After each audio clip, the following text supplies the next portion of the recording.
اور یہ میں کہوں گی کہ ہمارے اندر ہماری عوام میں حوصلہ ہونا چاہیے، یہ طاقت ہونی چاہیے، یہ روح دوبارہ سے ہماری عوام کے اندر داخل ہو جائے کہ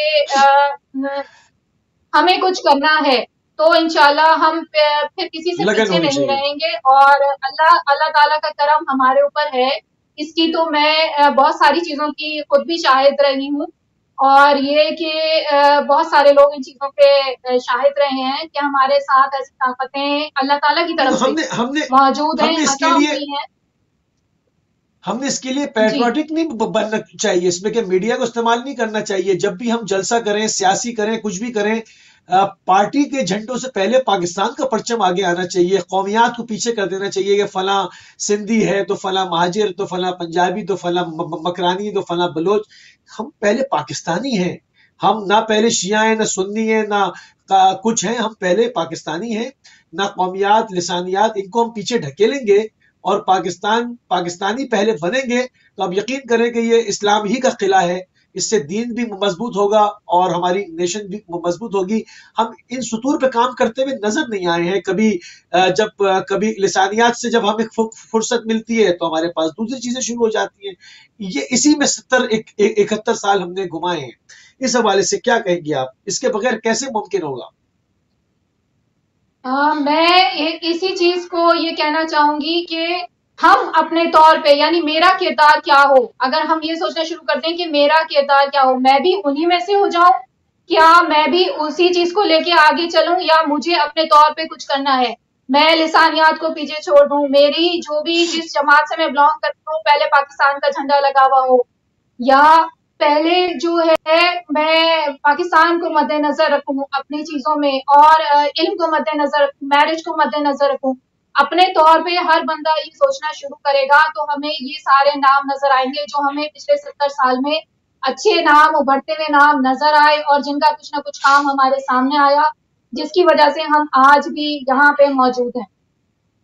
بالکل صحیح، بالکل صحیح۔ علی عباس عاطف صاحب، چونکہ اندرونی دباؤ، بیرونی دباؤ ہے پاکستان کے اوپر اور کہ وہ اسرائیل کو تسلیم کر لے، اسی لیے ہم ان تمام راستوں کی جانب دیکھ رہے ہیں کہ جس آئیڈیالوجی کے اوپر پاکستان بنا تھا، پاکستان کی اس میں مضبوطی اور بقا کے راز کیا ہے، اور پاکستان کو جس تھریٹ کا سامنا ہے اس کے لیے کون کون سی چیزیں تھریٹن ہیں، اس کے ارد گرد، اس ملک کے ارد گرد اور معاملات کیا ہیں، تمام چیزوں کا بھی جائزہ لے رہے ہیں تاکہ اس کی پوزیشن کو بھی سمجھنے کی کوشش کی جائے، اس کو بھی کلیئر کیا جائے اور پھر اپنی پوزیشن کو بھی کلیئر کیا جائے، تو پھر تاکہ وہاں سے ایک رزلٹ، کچھ حتمی نتائج جو ہے وہ سامنے آئیں۔ پی ایل او بڑی مشہور ہے فلسطین کے اندر، اس کا پرپس کیا تھا اور اس کا فنکشن کیا ہے؟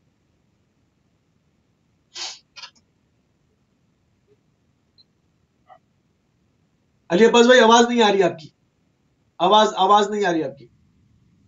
پی ایل او کا قیام ہوا تھا 1960 میں، یہ تھی پیلسٹین لبریشن آرگنائزیشن، تو اس کو پھر بعد میں یاسر عرفات نے ٹیک اپ کیا۔ اس کا بیسک مقصد یہی تھا کہ فلسطینیوں کے ساتھ جو زیادتی ہو رہی ہے ان کو ختم کیا جائے۔ اگر آپ 1 منٹ اجازت دیں تو میں کالر کو بھی لے لوں، 1 منٹ اگر آپ اجازت دیں بس بھائی۔ جی السلام علیکم ورحمۃ اللہ۔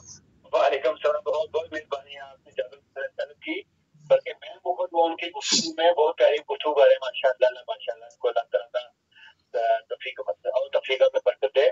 اور بعض آواز صاحب میں بڑی سمجھا رہا ہوں، اور حکمت میں جو شرکا ہمارے ہیں اس مدرسہ میں عقیدت اور علیکم السلام، اور بانی پاکستان بات جو ہے کہ بانی محمد علی جناح کی نگاہ میں ایک ایسا پاکستان جس میں تمام فکر یا تمام فکر کو مذہبی، ثقافتی، سماجی۔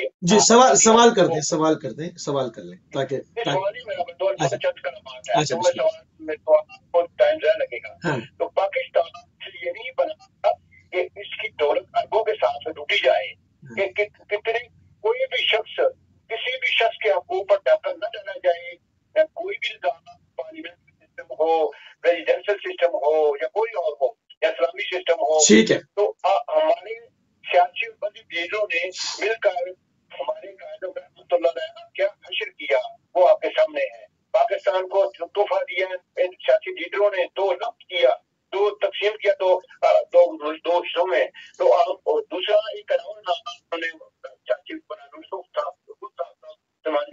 ٹھیک ہے غربت میں دھکیل دیا. بہت بہت مہربانی. اللہ حافظ. ٹھیک ہے ٹھیک. اس میں سوال کہاں تھا؟ ٹھیک ہے بٹ صاحب ہمارے بڑے ہمارے ریگولر کالر ہیں اور بڑی کام کی باتیں کیا کرتے ہیں. اس میں سوال کر گئے علی عباس بھائی وہ کہ قائد کا ویژن کیا تھا اور جو ہے وہ آنے والی حکومتوں نے کیا کیا کیا. وہ بڑے میٹھے انداز میں جو کہنا تھا وہ سب کہہ گئے. بہرحال پی ایل او کے اوپر بات ہو رہی ہے, اس پہ بات کرتے ہیں, پھر بٹ صاحب کی بھی بات کو بیچ میں لے کر آتے ہیں, اس پہ بھی بات کرتے ہیں. بہت اچھی بات کی آپ نے جی. پی ایل او کا پرپس اور فنکشن کے اوپر بات کر رہے تھے آپ. پی ایل او کا پرپس تو بیسیکلی یہی تھا جو کہ ایک فلسطینیوں کے ساتھ جو زیادتی ہوئی ہے بیلفر ڈکلیریشن کے تھرو, اور ان کو اسرائیل کو آباد کر دیا گیا اور وہاں پہ ان کے اوپر مسلط کر دیا گیا, اور اس کو کسی طرح سے ختم کیا جائے. اور وہ کسی حد تک کامیاب بھی رہے. اور پہلے تو انہوں نے اسرائیل کے خلاف پوری دنیا میں بہت بم بلاسٹ کیے, ان کے جہازوں کو ہائی جیک کیا, یہ وغیرہ وغیرہ کیا. پھر وہ ایک پیس کی طرف ان کی ڈیل ہوئی, اور پھر آپ کو پتہ ہے آسلو ایکارڈ ہوا جس میں یاسر عرفات نے یہ رابن سے, جو ان کا پی ایم تھا اسرائیل کا رابن, اس سے پھر کیا نام ہے پیس ڈیل کی. اور پھر اس کے بعد جو ہے وہ دونوں کو نوبل ایوارڈ بھی ملے اس پہ.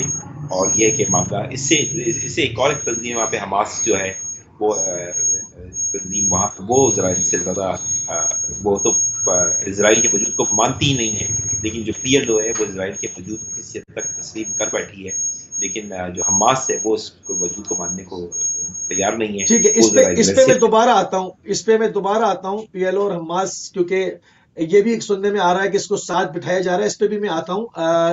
صاحبہ زہری صاحبہ کی طرف چلتا ہوں, ایک سوال آپ کی خدمت میں کرتا ہوں. جب تک علی عباس صاحب آپ کی جب آپ گفتگو کر رہے ہیں تو آپ کے کچھ بیک گراؤنڈ نوائس آ رہی ہے. جب تک میں سسٹر سے بات کروں, اگر آپ ہینڈ فری لے سکتے ہیں تو لے لیں, شاید بہتر ہو جائے.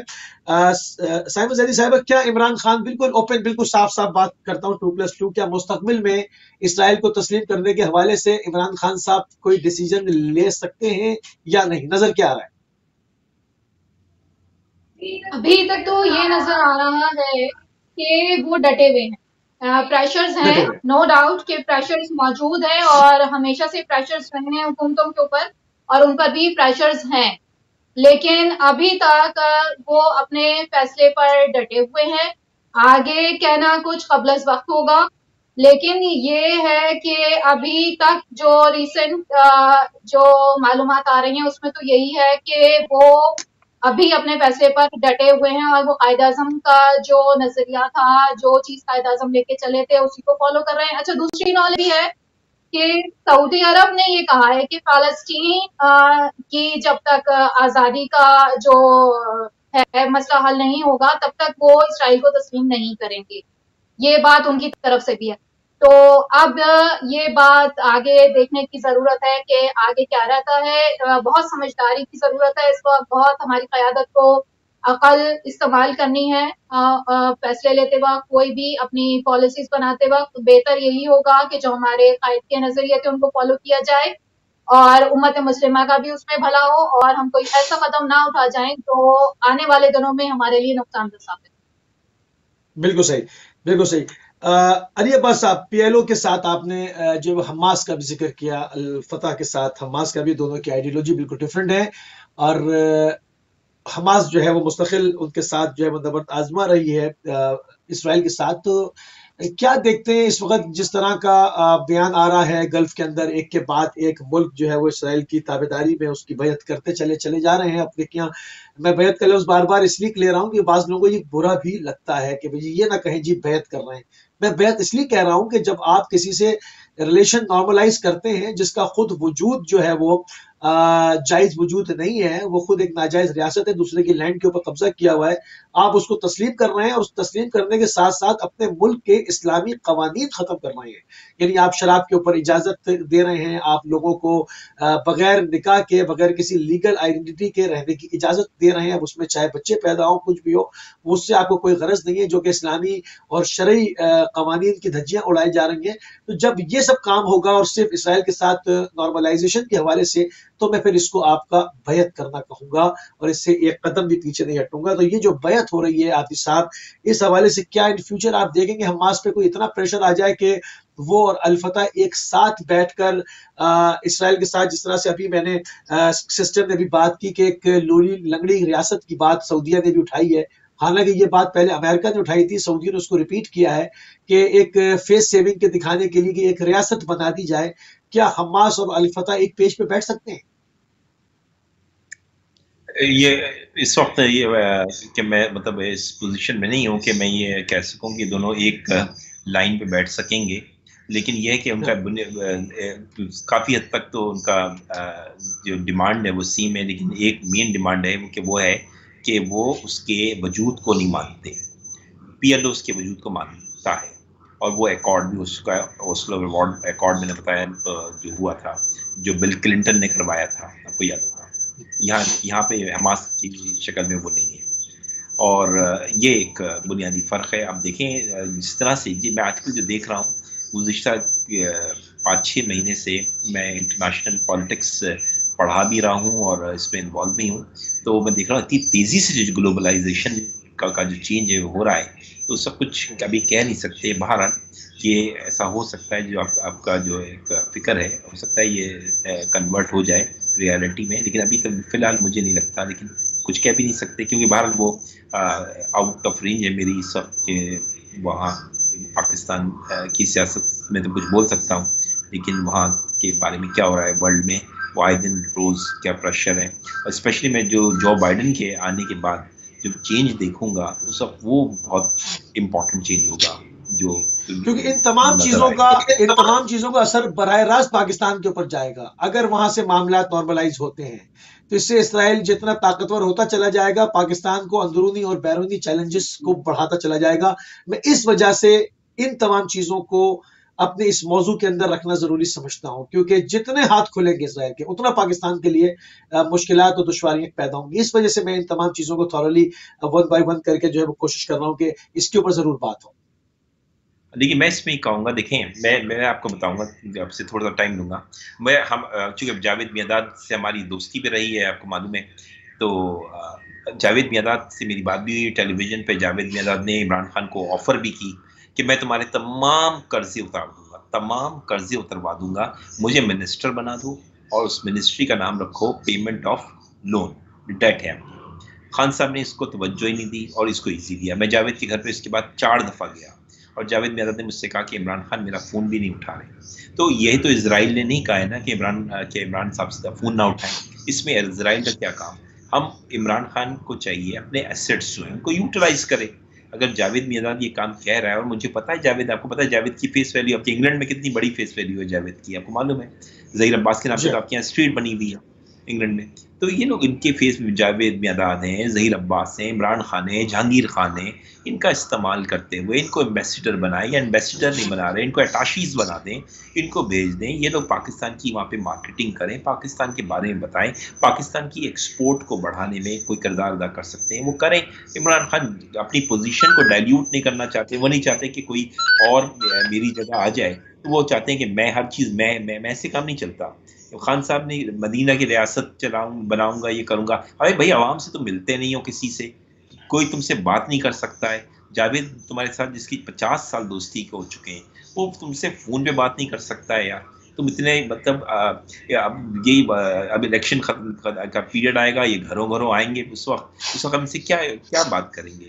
تو اس وقت جو چیز آپ کر سکتے ہیں وہ کیجئے. میں کہتا ہوں کہ آپ اپنے ان لوگوں کو باہر بھیجیں، اپنے ملک کو پبلسائز کریں، اپنے ایگریکلچر پہ فوکس کریں، آپ انڈسٹریز پہ زور دیں، اپنی ایکسپورٹ کو بڑھائیں. آپ کی ایکسپورٹ بہت کم ہے. ان تمام چیزوں کو فوکس کریں. آپ جو ہیں وہ کیا نام ہے اتنے بڑے ہو گئے ہیں کہ آپ سے کوئی ملنا ہی نہیں سکتا. اب یہ حالت ہے. سوری، یہ اپنی انٹرنل پالیٹکس کو صحیح کریں. اگر دوبارہ عمران خان کو چاہتے ہیں آنا اور ووٹ سے، تو لوگوں سے تھوڑا سا قربت جوڑیں. اور جو اپنے لوگ ہیں، جیسے میں نے نام لے کے آپ سے کہا، جاوید میانداد ہیں، محسن حسن خان ہیں، ان سے پرسنلی ملا ہوں تو یہ عمران خان سے کتنا خوش ہیں. کبھی جاوید سے انٹرویو کر لیں تو بتا دیں گے، محسن سے کر لیں ان کو استعمال کرنا چاہیے تھا. وہ یہ لوگ پیٹریوٹک ہیں, انہوں نے یونیفارم پہنا ہے 24 گھنٹے پاکستان کا, تو یہ پاکستان کے لیے کام کریں گے یقیناً.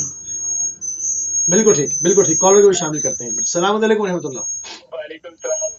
دوبارہ جانا پڑا کہ یہ مسئلہ جو ہے شروع ہوا ہے نا یہ اسرائیل اور فلسطین کا, تو میں سمجھتا ہوں کہ پروفیسر علی صاحب ماشاء اللہ بہت پہلی گفتگو کر رہے ہیں اور سالڈ پروف دے رہے ہیں بدل قسم کے, اور باقی پروفیسر جو ہے نا سیما ساجد صاحب بھی بڑی اچھی بات کر رہی ہیں. میرا سوال کرتا ہوں کہ قائد اعظم محمد علی جناح نے صاف اور شفاف تقاریر اور خطبات میں یہ فرمایا تھا کہ اسرائیل کا وجود تسلیم کرنا آؤٹ آف اسٹینس ہے, آؤٹ آف کوسچن ہے. کیوں کہ اگر اسرائیل جو ہے وہ تسلیم کرتے ہیں فلسطین کو, تبھی ہمارا جگہ کوئی نہیں ہے. ہمارے موجودہ سلیکٹڈ جو پرائم منسٹر ہیں انہوں نے یہ فرمایا ہے, بڑی اچھی انہوں نے عوام کی ہے کہ ہم اسرائیل کو کبھی تسلیم نہیں کر سکتے جب تک فلسطین ریاست کو وہ ریکگنائز نہیں کرتا. اب پاکستان کا کے ساتھ کیا جگڑا ہے یا کیا جگڑا ہے؟ جگڑا کوئی نہیں ہے, صرف یہی جگڑا ہے کہ وہ ریکگنائز کرے ریاست کو, فلسطینی ریاست کو. اب میں ڈاکٹر صاحب سے یہ پوچھنا چاہتا ہوں, پروفیسر صاحب سے, عباس عابدی صاحب سے, کہ اگر تسلیم آپ پاکستان تسلیم کرتے ہیں, اگر ان کی عنایت کرے گا اسرائیل فلسطین کو, تو کیا یہ درست ہے یا نہیں؟ بہت بہت شکریہ ناظرین. بہت شکریہ, بہت شکریہ. جی جی علی عباس صاحب کیا کہیں گے آپ؟ جی میں ہمارے اگر ہم تو میں جو موجودہ سیاستدان ہیں یا پچھلے سیاستدان جو ہیں گزرے ہیں, ان کے ٹاپک پہ بات تو میں آپ کو پتہ کرتا تھا, اوائڈ ہی کرتا ہوں, چاہے کوئی بھی گورنمنٹ ہو. قائد اعظم کی جو ہے اس کو ڈسکس ہم کر لیں تو, اور تاکہ ان لوگوں کو بے وقوفوں کو پتہ تو لگے کہ حکومت کیسے چلائی جاتی ہے, تو وہ بہتر ہو. اب کرنٹ پالیٹکس یا پریویس پالیٹکس پہ مجھے وہ ویژن نظر نہیں آتا. جن کو ویژن کی ضرورت ہے ان کو کیسے ویژن دیں, آپ کے پروگرامز میں ان تک سے یہ باتیں ہوں, ان تک پہنچیں, ان کو کچھ پتہ لگے. ابھی حال ہی ہماری موجودہ قیادت کہہ رہی ہے کہ قائد اعظم نے اسرائیل کے بننے کے بعد یہ کہا. ان کو یہی نہیں پتہ ہے کہ قائد اعظم نے اسرائیل کو 1917 سے کرٹیسائز کرنا شروع کیا, کتنی ریزولوشنز پاس کرائیں. پچھلے پروگرام میں سیما زدی نے بتایا تھا, پروفیسر سیما زدی, کہ وہ ان چیزوں کو تو پتہ ہی نہیں ہمارے لوگوں کو. تو ہمیں تاریخ تو پڑھ لیں پہلے. تو اگر ہم قائد اعظم پر مجھ سے کم از کم بات کریں تو بہتر ہے. میں موجودہ سیاستدانوں سے اوائڈ ہی کرتا ہوں, لوگوں جو یہ کر رہے ہیں اچھا ہے. آپ تاریخ کی بات کر رہے ہیں علی عباس صاحب. بعض لوگوں کو تو پاکستان کا نیشنل اینتھم نہیں یاد, بعض کو سورہ توحید نہیں یاد. مطلب ایسے لوگوں سے کیا امید رکھیں گے, ایسے لوگوں سے آپ کیا سوال کریں گے؟ مطلب کراس کوشچن بھی اس سے کیا جاتا ہے جس کو پتا ہو کہ اس کے اندر پولیٹیکل ڈیپتھ ہے, کوئی چیزیں جانتے ہیں, مطلب اس کے اوپر بات کر سکتے ہیں. مطلب چھپانے غلط چیز ہوتی ہے. جہاں پر آپ کو شک ہو گئے وہ یہ چھپا رہے ہیں تو آپ کراس کوشچن کرتے ہیں کہ اگلوائیں. جہاں پر معلوم ہو گیا مطلب آگے کچھ ہے ہی نہیں, مطلب اس کو اپنا قومی ترانے نہیں یاد, اس کو کچھ پتہ ہی نہیں ہے, تو وہ کیا جانیں گے کہ کیا آئیڈیالوجی پاکستان کی بننے پہ تھی, اور اسرائیل کیوں پاکستان کا دشمن ہے؟ کیونکہ پاکستان اسلامی نام پر بنایا گیا ہے, اور پاکستان کے علاوہ کوئی ملک نہیں ہے ایسا جو اسلام کے نام پر آزاد ہوا ہو. اسلامی ملک تو بہت ہیں, اسلام کے نام پر نہیں. آئیڈیالوجی اسلامک آئیڈیالوجی کے اوپر پاکستان بنا ہے, اس وجہ سے وہ پاکستان کی پہلے دن سے دشمن ہے. تو اب وہ جو لوگ پاکستان کو پریزنٹ کر رہے ہیں وہ خود نہیں جانتے اسلامک آئیڈیالوجی کیا ہے, قائد کا ویژن کیا تھا, علامہ اقبال کا ویژن کیا تھا. ایسے لوگوں سے کیا سوال کریں گے؟ کالر میرے ساتھ ہیں, ان کو بھی شامل کرتا ہوں. السلام علیکم و رحمۃ اللہ. وعلیکم السلام موسیٰ بھائی. جی جی بسم اللہ. میں دیکھ رہا ہوں کہ آپ کے جو مہمان پچھلے ہفتے بھی انہوں نے آئے تھے, آپ دیکھیں کہ قائد اعظم کا ویژن یہ تھا تو اس نے جوگندر ناتھ منڈل وزیر قانون بنایا تھا, وہ مسلمان نہیں تھا. اور سرزپلا خان صاحب جو ہے تھے وہ وزیر خارجہ تھے, ٹھیک ہے, اور وہ عالمی عدالت کے جج بھی رہے ہیں, اور سب کچھ جو خدمت یہ ہے. تاریخ اس کو کبھی آج پاسپورٹ نکال دے. اگر 600 ٹینک کا حملہ ملک اختر علی جنرل نے روکا تھا تو وہ نہیں تھا ملک اختر کا چھوٹا بھائی, وہ چوئنر کا جو حملہ تھا. آپ دیکھیں یہ چیزیں تاریخ سے یہ تو نکال دیں گے, لیکن تاریخ نہیں نکال سکتی. چودھری فواد نے نہیں, یہاں پر پرسنل کسی کا مذہب دیکھنے کی کیا ضرورت ہے؟ کون کیا تھا؟ آپ دیکھیں کوئی بھی ختم کرتا ہے ملک کی تو وہ بہترین ہے. ہاں تو ہم کب کہے جا رہے ہیں وہی نا، ہم کب کہے جاتے ہیں کہ جنرل موسیٰ شیعہ، جنرل موسیٰ شیعہ، ہم تو جنرل موسیٰ کہتے ہیں خالی، ہم تو نہیں کہتے. آپ دیکھیں یہ جو جتنے بھائی ٹولے بھائی ہیں، ایک مہینہ پورا مریم نے دیا جی بی میں، اور ایک ہی اپنا بلاول نے، اور دو سیٹیں لی. ان کے ساتھ 5,000 4,000 کے ٹولے جو ہیں، یہ ملک کی کوئی قیادت 22 کروڑ کی یہ سما دیں گے. اگر ان کے ساتھ کوئی تعداد ہوتی تو پھر ان کو سیٹیں 22 ملنی چاہیے تھی، ان کو 2 ملنی چاہیے تھی جو موجودہ حکومت ہے. وہ 22 لے گئے اور یہ 2 سیٹیں لے. اسی طرح کراچی میں اسی طرح ٹھیک ہے، اپنی ساری روز کی ہے، اور ان میں کوئی بھی خدمت کا ابھی ڈنڈوں میں ڈنڈے ڈال کر آج دیے پتھر جو گاڑیوں میں رکھ کر مریم لے کے گئی تھی جو برسائے تھے پولیس کے اوپر. یہ خدمت کرنے والے لوگ یہ تو آ رہے ہیں بے ایمانی کے ساتھ کہ ہم دوبارہ لوٹے وہی جس طرح 70 سال سے لوٹا ہے. ایک ٹھیک ہے، ٹھیک ہے، ٹھیک ہے بھائی. اس کے اوپر کوا جو نا وہ بیٹھا ہوا چونچے مارا تھا، کسی نے آگے اڑا دیا کہ یہ ٹھیک ہے، نہیں پہنچا رہا ہے. تو اس نے کہا تو نے بڑی دشمنی کی ہے جو اس کو اڑایا ہے. کہتا ہے کہ میں نے تو تمہیں یہ چونچے مار رہا تھا اس لیے اڑا دیا. اس نے کہا کہ ابھی کوئی اور آ کے بیٹھ جائے گا میرے زخموں پر. یہ پاکستان کے زخموں پر. ٹھیک ہے احمد بھائی، بہت شکریہ، بہت شکریہ، اس کو کاٹ کاٹ کر. خدا حافظ. بہت شکریہ، بہت شکریہ، بہت شکریہ. قدر کرتا ہوں میں آپ کے جذبے حب الوطنی کی، مگر ہم میری پوری کوشش یہی ہوتی ہے، ہم ریکویسٹ یہی کرتے ہیں کہ موضوع کے متعلق اگر آپ سوال کریں تو پھر ہمارے ساتھ گیسٹ ہیں تو فائدہ ہے کہ ان سے استفادہ کیا جائے، اور ایئر ٹائم بڑا ہی قیمتی ہوا کرتا ہے. سائمز علی صاحب نا، آپ نے گفتگو جب آپ اپنی اس سے پہلے ختم کر رہی تھی اس میں آپ نے ایک فلسطینی ریاست کی بات کی تھی. ایک مختصر سی کال کو بھی شامل کروں. السلام علیکم ورحمۃ اللہ. وعلیکم السلام. مجھے بھائی علی بات کر رہا ہوں. جی جی بسم اللہ فرمائیے علی صاحب. آپ کے جو مہمان ہیں ان کو میری طرف سے سلام. علیکم السلام. آپ بڑے اچھے گیسٹ آپ لاتے ہیں، آپ کا شکریہ میں ادا کرنا چاہتا ہوں کہ لوگوں کو بڑی اچھی انفارمیشن دے رہے ہیں. بہت شکریہ. اور یہ جو گیسٹ ہیں یہ بڑی زبردست، بڑی قابل احترام ہے جو انفارمیشن لوگوں کو دے رہے ہیں. لیکن اگر اس کے اوپر تھوڑا کام کریں کہ اس کے کتاب لکھیں یا اس کو نیٹ پہ ڈالیں تاکہ لوگوں تک یہ انفارمیشن پہنچ سکے. تو میں آپ پروگرام کو کنٹینیو کریں تاکہ لوگ ان کو سنیں. بہت شکریہ. لوگوں کو انفارمیشن ملے. جزاک اللہ. میں شکریہ ادا کریں. بہت شکریہ علی صاحب، بہت شکریہ، بہت شکریہ ذرا نوازی کا، بہت شکریہ. جی سر، آپ نے کہا تھا کہ ایک ریاست کا نام لیا جا رہا ہے کہ جی فلسطینی ایک ریاست بنے. اگر میں اس کو آگے بڑھاؤں بات کو، کہوں گے اگر ایک لنگڑی لولی سی ریاست بنا دی جاتی ہے فیس سیونگ کے لیے، عرب کے خائن حکمرانوں کے فیس سیونگ بھی ہو جائے اور دنیا بھر میں اسرائیل بھی اپنی فیس سیونگ کرے گی، جی ہم نے تو فلسطین کو بھی آزاد کر دیا، دیکھیں ہم نے اس کو غضب نہیں کیا، حالانکہ فلسطین کی ارض کے اوپر خود ہی بیٹھے ہوئے ہیں، مگر یہ کہ یہ کہا جائے کہ ہم نے فلسطینیوں کو ان کا حصہ دے دیا، اب ہم جانے اور یہ عرب جانے اور اپنا کام وہ آگے شروع کریں. تو یہ لنگڑی لولی سی ریاست اسرائیل کے سامنے کیا مقاومت دکھائے گی؟ کیا اس کا فیوچر ہوگا؟ اس کو فنڈز تو بہرحال اسرائیل ہی دے گا، وہ جو محصولات آتی ہیں، مطلب یہ ڈرامہ کتنے عرصے چل پائے گا؟ جی اس کے لیے میں قائد اعظم کے الفاظ کوٹ کر دیتی ہوں. یو این او کا قیام 1945 میں ہوا اور اس سے پہلے LON ہوا کرتی تھی، یعنی لیگ آف نیشن. اسرائیل کا مسئلہ برطانیہ نے یو این کو دے دیا اور یو این میں یہ طے پایا کہ ووٹنگ کرائی جائے، اور ووٹنگ ہوئی. یو این کے ممبرز نے طے کیا کہ آدھا فلسطین عرب کو اور آدھا اسرائیل کو دے دیا جائے.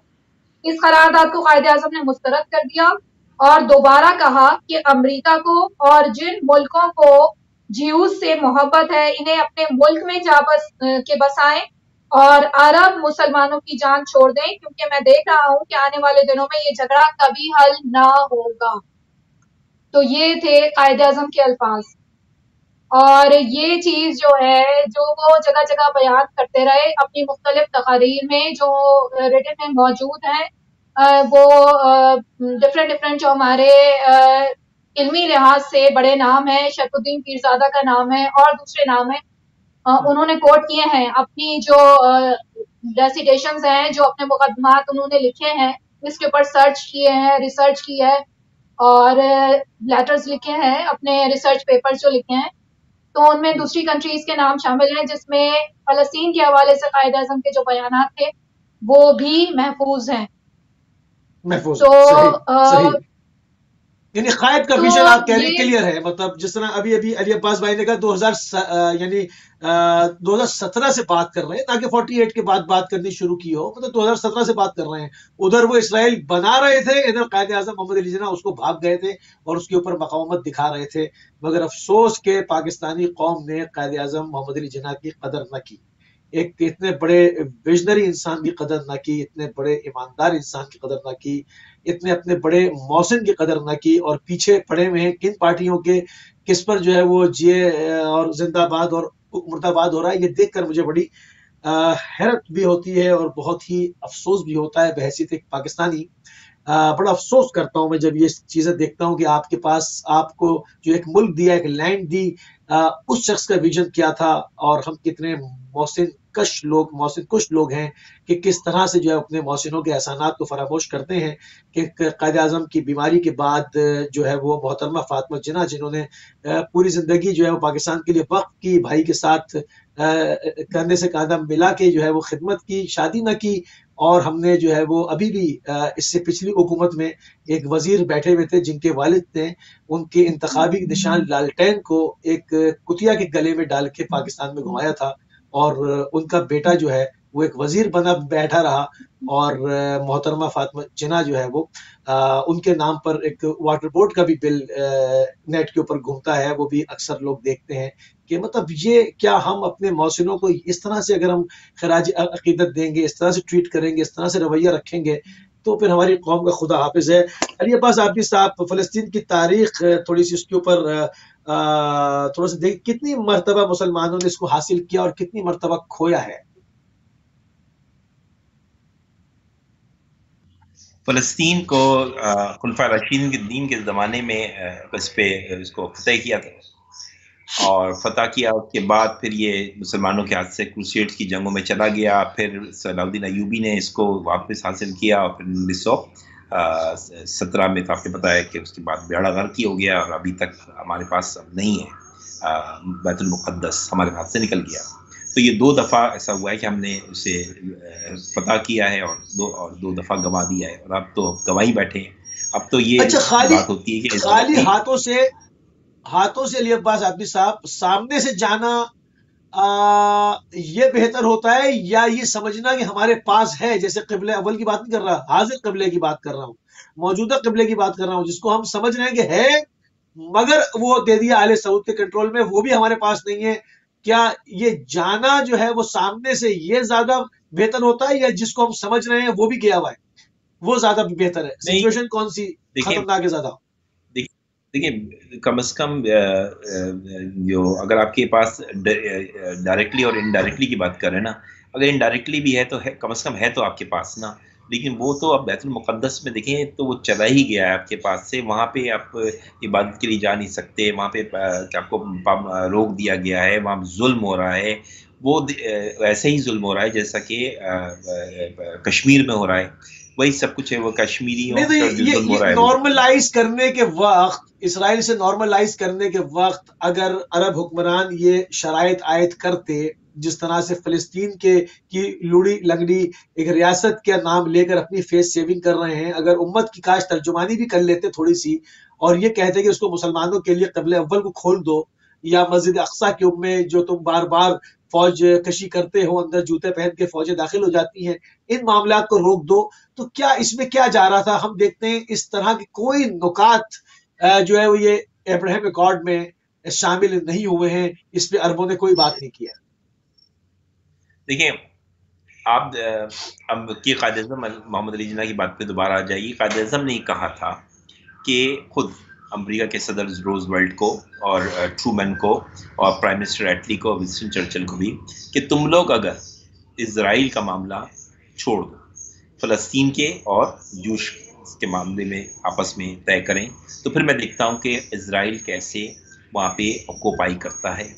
اس کا مطلب یہ ہے کہ اسرائیل کو since from the beginning support حاصل تھی امریکہ کی. اور قائد اعظم نے یہ بھی کہا کہ اگر تم لوگوں کو اتنی ہی محبت ہے اس سے، یہ جوش سے، بنی اسرائیل سے، تم لوگ امیگریشن دیتے ہو، ٹھیک ہے نا، لوگوں کو بلاتے ہو اپنے ملک میں، تو ان کو اپنے پاس بلا لو یار. تھوڑے سے تو ہیں، ہٹلر نے باقی سال کو بتایا مار دیے تھے 42 لاکھ کے قریب.